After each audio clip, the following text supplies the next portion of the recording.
Hi hello. നമുക്കിന്ന് ബിഗിനേഴ്സിന് വേണ്ടിയിട്ട് ഒരു വെറൈറ്റി നെക്ക് ഡിസൈൻസ് കണ്ടാലോ? ആദ്യം തന്നെ പേപ്പർ ക്യാൻവാസ് എടുത്ത് ഇതുപോലെ കറക്റ്റ് ചെയ്ത് വരയ്ക്കുക. ഞാൻ എന്നിട്ട് നെക്ക് വിഡ്ത്തും നെക്ക് ലെങ്ത്തും ഇതുപോലെ അടയാളപ്പെടുത്തിയിട്ടുണ്ട്. എന്നിട്ട് നമുക്കിതിനാവശ്യമായത് ഒരു കുപ്പിയുടെ അടപ്പാണ്. അത് ഇതുപോലെ നമ്മൾ വരച്ചാക്കുന്ന ലൈനിൽ വെക്കുക. എന്നിട്ട് അടപ്പിൽ സർക്കിൾ പോലെ ഇതുപോലെ വരച്ചെടുക്കുക. ഞാനിപ്പോൾ ഇതുപോലെ 3 സർക്കിൾ ഹാഫ് സർക്കിൾ വരയ്ക്കുന്നുണ്ട്.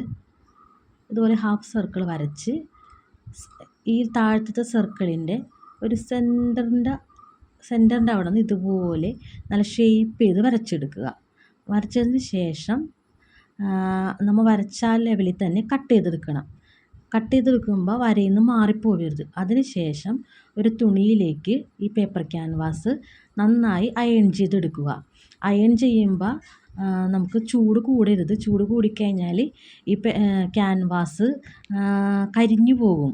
എന്നിട്ട് അതിന് ശേഷം 4 ഇഞ്ച് ഗ്യാപ്പിൽ വെട്ടിയെടുക്കുക. ഞാനിവിടെ ചുരിദാറിൻ്റെ ഫ്രണ്ട് പോർഷൻ ലൈനിങ് അറ്റാച്ച് ചെയ്ത് വെച്ചിട്ടുണ്ട്.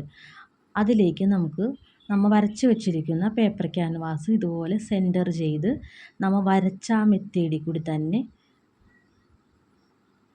സ്റ്റിച്ച് ചെയ്തെടുക്കുക. അതിനുശേഷം നമുക്ക് 4 ഇഞ്ച് ഗ്യാപ്പിട്ട് ഇതുപോലെ വെട്ടിയതിന് ശേഷം ചെറിയ ചെറിയ കട്ടിങ്സൊക്കെ ഇട്ട് കൊടുക്കുക. ഇതുപോലെ വരുന്ന ഭാഗത്തൊക്കെ കട്ടിങ്സ് ഇട്ട് കൊടുക്കണം. എന്നാലും നമുക്ക് നല്ല കംഫർട്ടായിട്ട് ഇത് തിരിച്ചിടാൻ പറ്റുള്ളൂ. നമ്മൾ തിരിച്ചിടുന്ന സമയത്ത് ഒരു ചുളി പോലെയൊക്കെ മെറ്റീരിയലിൽ വരുന്നത് ഇത് കറക്റ്റായിട്ട് കട്ടിങ്സ് ഇട്ട് കൊടുക്കാത്തതുകൊണ്ടാണ്. അതിനുശേഷം നമ്മുടെ കൈ വെച്ച് നമ്മൾ ആ ഒരു സർക്കിൾ വരച്ചില്ലേ, ആ പോർഷനിൽ കൈ കൊണ്ട് ഇതുപോലെ തള്ളി നമുക്ക് നല്ല ഭംഗിയിൽ വൃത്തിക്ക് ഇത് തിരിച്ചിട്ടെടുക്കാം. ഞാനിത് ഫിനിഷ് ചെയ്യാൻ വേണ്ടിയിട്ട് ഒരു പെൻസിൽ എടുക്കുന്നുണ്ട്. പെൻസിലിൻ്റെ ഷാർപ്പായ വശം ഇതുപോലെ സർക്കിളിൻ്റെ ഉള്ളിൽ കൂടി പയ്യെ കുത്തി കൊടുക്കുക. കുത്തണ സമയത്ത് സ്റ്റിച്ച് പൊട്ടിപ്പോവരുതേ. നമ്മൾ ധൃതിയിലൊക്കെ സ്പീഡ് കൂടി ചെയ്ത് കഴിഞ്ഞാൽ അത് പൊട്ടിപ്പോവാൻ ചാൻസ് ഉണ്ട്. ഇതുപോലെ നല്ല സാവധാനം ചെയ്തെടുക്കുക. നിങ്ങൾക്ക് ബോറടിക്കാണ്ടിരിക്കാൻ ഞാൻ ഇത്തിരി സ്പീഡിൽ ഇട്ടാക്കണേന്. അതിന് ശേഷം ചൂട് കുറച്ച് നന്നായി അയൺ ചെയ്തെടുക്കണം. അയൺ ചെയ്തെടുക്കുമ്പോൾ നല്ല ഫിനിഷിങ് കിട്ടും. അയൺ ചെയ്തെടുത്ത് അതിൻ്റെ അറ്റത്തിട്ട് പതിപ്പിച്ച് തയ്ക്കണേ. ഇതുപോലെ അറ്റത്തിട്ട് പതിയെ സൂചി കുത്തി നിർത്തി തയ്ച്ചെടുക്കുക. നിങ്ങൾക്ക് എൻ്റെ ഈ ചാനൽ ഇഷ്ടപ്പെടണമെങ്കിൽ ഒന്ന് സബ്സ്ക്രൈബ് ചെയ്ത് എൻ്റെ കൂടെ കൂടണേ.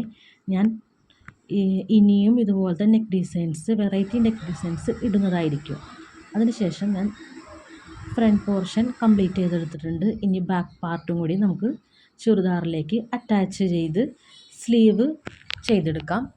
അതിനുശേഷം ഇങ്ങനെയാണ് എനിക്ക് കിട്ടിയിരിക്കുന്നത്. നിങ്ങൾക്ക് ഇഷ്ടപ്പെട്ടാൽ ഇത് സബ്സ്ക്രൈബ് ചെയ്യണേ. Thanks for watching.